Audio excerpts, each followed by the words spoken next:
Welcome back to Science Rocks. Robotics are becoming a big part of oceanographic research and development here at Winter's Adventure Movie Prop Building. They have developed some of their exhibits to focus on robotics. We are in the final day of our Girls Underwater Robot Camp, and there's still a lot to get done. All right, we're here day 3, and we've been building up each day to build our ROVs. Tell us what's going to happen now this afternoon. Okay, day 3 is magical for a couple of reasons. It's the morning that we boot up our ROVs officially for the first time, and we do a lot of really cool troubleshooting. Kai, you're one of our female scientists in STEM endeavors. So tell us, why did you decide to join this Girls Underwater Robot Camp? Well, I attended the USF Expo where she did a presentation, and it seemed really interesting the way that she presented herself, and when she said that she was having a camp, I thought it'd be unique and fun to go to, and my dad supported the idea, so I just signed up. So at that point, you can go through these steps here. Oh, that is the biggest takeaway. Okay, so we go through network and internet. So we're in day 3 of the build. Share with us, what have we done in the first 2 days of camp to lead us to where we are now? The first 2 days we mostly went over directions, and we built and then we rebuilt because whenever we messed up we had to keep going. And right now we're just about done with it. We're almost done, and it's working so far, so it's a relief. Has there anything that's gone wrong at all? Yes. Like, we started doing some of the wires for it, and I know that we burnt a couple of the wires wrong, and so we had to recut, and then we had to put them back together.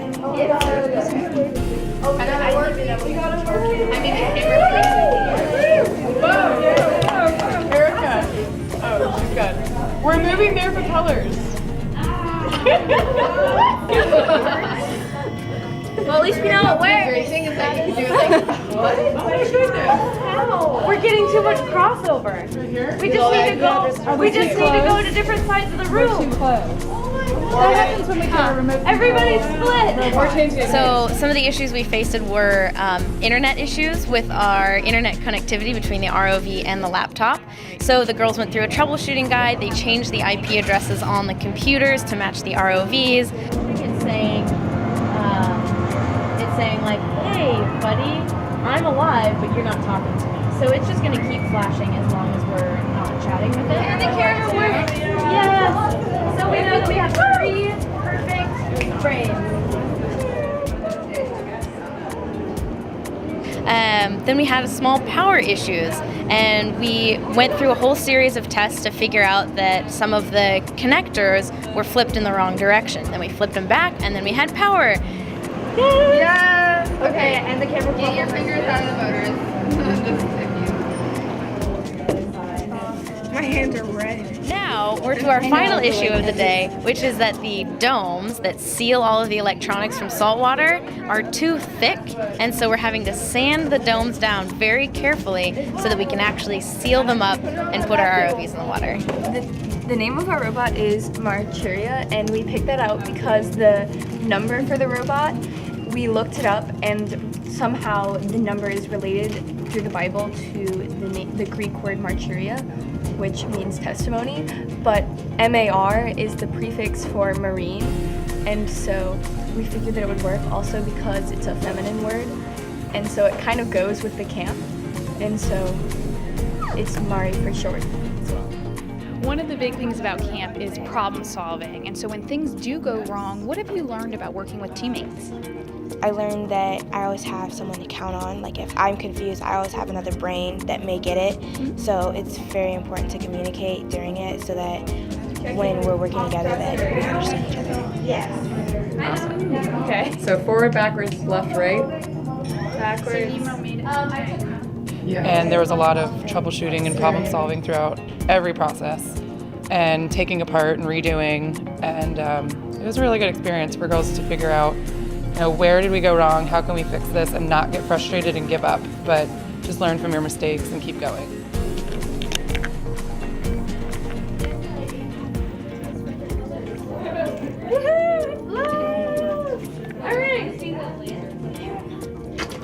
Up, down, yes! And lights?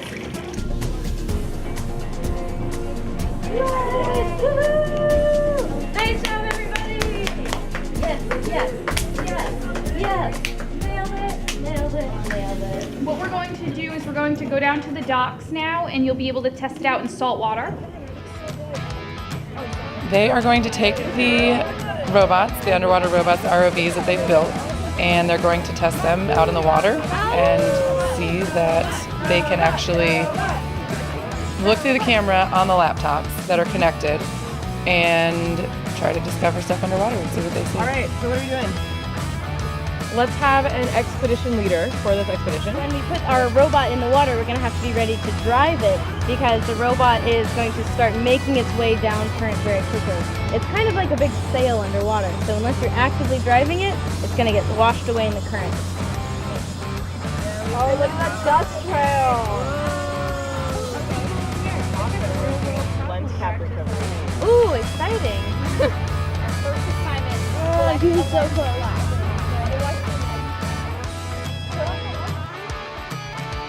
So after a successful field test in Intercoastal, it's time to travel to the Clearwater Marine Aquarium on Clearwater Beach, home to Winter the Dolphin, to test our ROVs and some of the raised pools.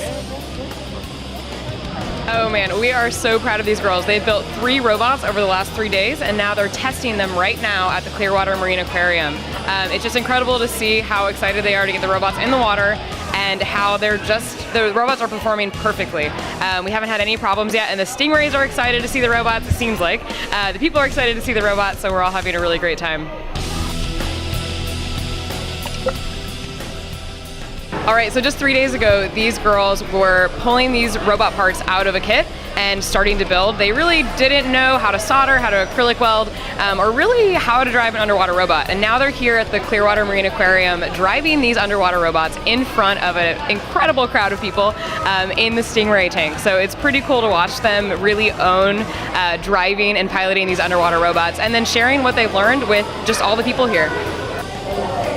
It's really fun driving the ROV, and we call it flying because you're in 3 dimensions. It's kind of difficult though because you can't exactly see everything. All you can see is what's on the screen. It's really exciting because we put a lot of work into building them and getting to fly them around, especially in an area with stingrays where there are other people. It's almost kind of scary.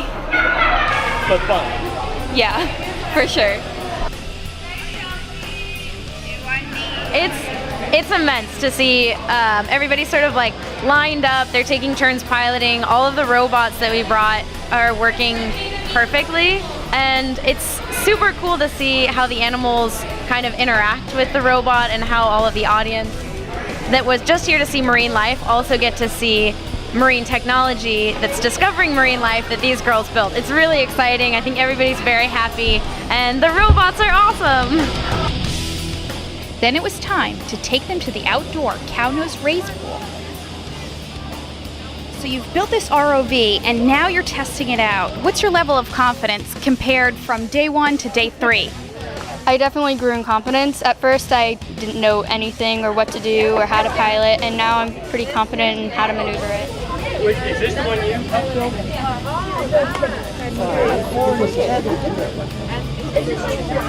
So this camp is about inspiring young females. How does this inspire you for a future career? Well, when we watched the Nautilus Live, that was really cool. It made me think about, going on research boats for internships during college or high school, and actually being able to put it in deep sea and look around and see what's there.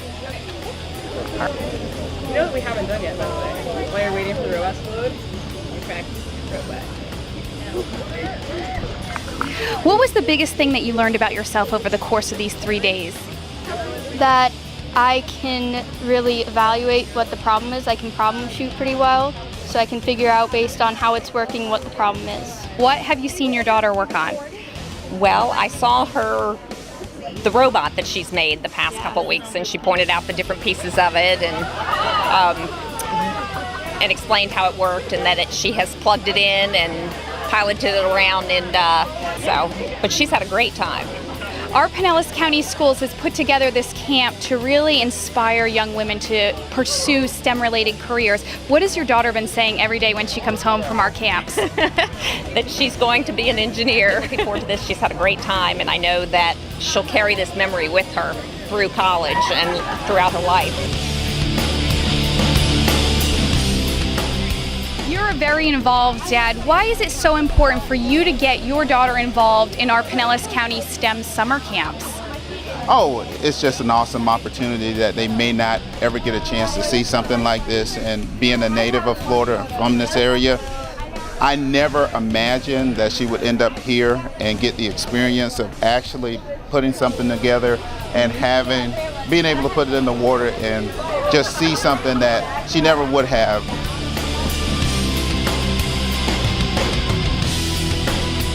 Out of the 3 days, we're hoping that girls build their confidence and get that self-esteem up. What have you seen the progression look like for the past 3 days?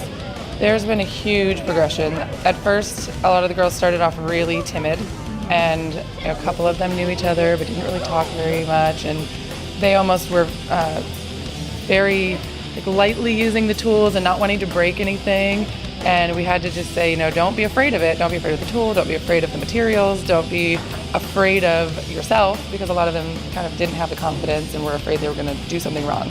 And as the camp's been going and they've been progressing, they've learned, I can take this tool and ram it in the screw and tear this apart and not be afraid of breaking something and not be afraid of melting something with the solder gun and not being afraid of making a mistake, because they've made so many mistakes. But that's really the big learning experience and process of all of this, is it's okay to break stuff. It's okay to make mistakes, take it apart, redo it, troubleshoot, figure out what you did, problem solve, and that's what the learning experience is. It's wonderful. So I'd like to give everyone to give themselves a fantastic round of applause.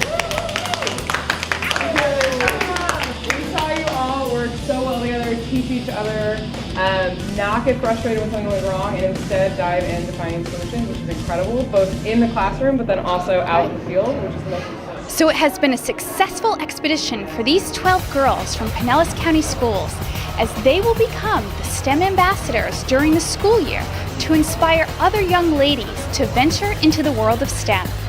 I'm Laura Spence, and we'll see you next time